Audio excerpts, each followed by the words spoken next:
Life ഭവന പദ്ധതിയുടെ ഗഡു നൽകുന്നില്ലെന്ന് ആരോപണം.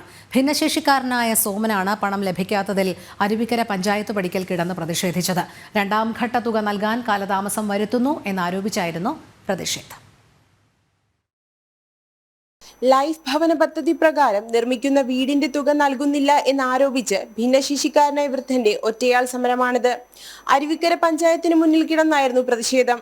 വെമ്പന്നൂർ കരിവിളാഞ്ചിവിള സ്വദേശിയും സോമന്റെ ഭാര്യയുമായ ശകുന്തളയ്ക്ക് ലൈഫ് ഭവന പദ്ധതി പ്രകാരം ലഭിച്ച വീടിന്റെ രണ്ടാം ഘട്ട തുക നൽകുന്നതിലാണ് കാലതാമസം വരുന്നത്. ഇതാരോപിച്ചാണ് കൈക്ക് സ്വാധീനമില്ലാത്ത സോമൻ പഞ്ചായത്ത് പടിക്കൽ കിടന്ന് പ്രതിഷേധിച്ചത്. ഒരു കാലിന് സ്വാധീനമില്ല, രണ്ട് പെമ്മക്കളാണ്, ദാരിദ്ര്യം കൊണ്ട് നിവർത്തിയില്ല. ഉണ്ടായിരുന്ന ടാർപ്പ കെട്ടിയ വീട് പൊളിച്ചു. 15 മാസമായി. 2 വീട്ടിൽ വാടക കൊടുക്കണം, ഒരു വീട്ടിൽ വാടക കൊടുക്കണം, രണ്ടിടത്തും കറണ്ട് ചാർജ്, രണ്ടിടത്തും പൈപ്പിന്റെ വെള്ളം, ഇതൊന്നും കൊടുക്കാൻ പറ്റൂല. കൂലിവേലയിൽ നിവർത്തിയില്ല. പിന്നെ കൂലിവേല ഇല്ലേയും താരം. പഞ്ചായത്ത് സെക്രട്ടറിയെ കാണാൻ വേണ്ടി പഞ്ചായത്തിനടയിരുന്നോ പോലീസ് ഓഫീസർമാരെന്നോ പിടിച്ചെടുത്ത കാര്യത്തിൽ കൊണ്ടുവന്നു. കുറേ അകത്തിരിച്ചിട്ട് വീണ്ടും എടുത്ത് വെളിയിൽ കൊണ്ട് കളഞ്ഞു. ഞാൻ മരിക്കുന്നേരം ഇവിടെ കിടക്കും. പഞ്ചായത്ത് സെക്രട്ടറി മെമ്പർ പ്രസിഡന്റ് വരാതെ ഞാൻ ഇവിടെ പോണ പരിപാടിയില്ല. ഇനി ലോകത്താരുമെന്ന് പറഞ്ഞാൽ. പ്രതിഷേധം ശക്തമായതോടെ പഞ്ചായത്ത് സെക്രട്ടറി അരുവിക്കര പോലീസിൽ വിവരമറിയിക്കുകയായിരുന്നു. പോലീസ് എത്തി സോമനെ സ്റ്റേഷനിലേക്ക് മാറ്റി.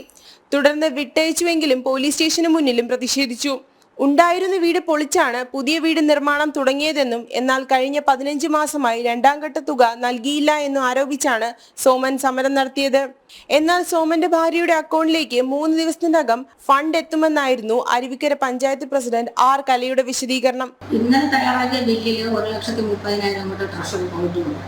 ഒരു 3-4 ദിവസത്തിനകം ട്രഷറിയിലെ ബില്ല് മറികടന്ന് അക്കൗണ്ടിലേക്ക് 1,30,000 നമ്മുടെ ലൈഫ് മിഷന്റെ പൈസ എന്ന് പറഞ്ഞാൽ പഞ്ചായത്തല്ല, പഞ്ചായത്ത് മാത്രമല്ലാണ് ചെയ്യുന്നത്. പഞ്ചായത്തും ജില്ലാ panchayat, block panchayat, state share, ഹെക്കോ, ഹൈക്കോ തുടങ്ങി 5ഓളം വിഭാഗങ്ങളിലായിട്ടാണ് അതിൻ്റെ പൈസ ചെല്ലുന്നത്. 154 പേർക്ക് നമ്മൾ ഇനിയും ക്യാഷ് കൊടുക്കാനുണ്ട്. ഒരു ഗഡു പോലും കൊടുക്കാത്തവരാണ്. അവരാരും തന്നെ ഒരു വിഷയമായിട്ട് ഇവിടെ വരുന്നുമില്ല. അവർക്കിനിയിപ്പോൾ മാർച്ചിലേ കൊടുക്കാനും പറ്റുള്ളൂ. അവരോടെല്ലാം നമ്മളിങ്ങനെ തന്നെയാണ് പറയുന്നത്.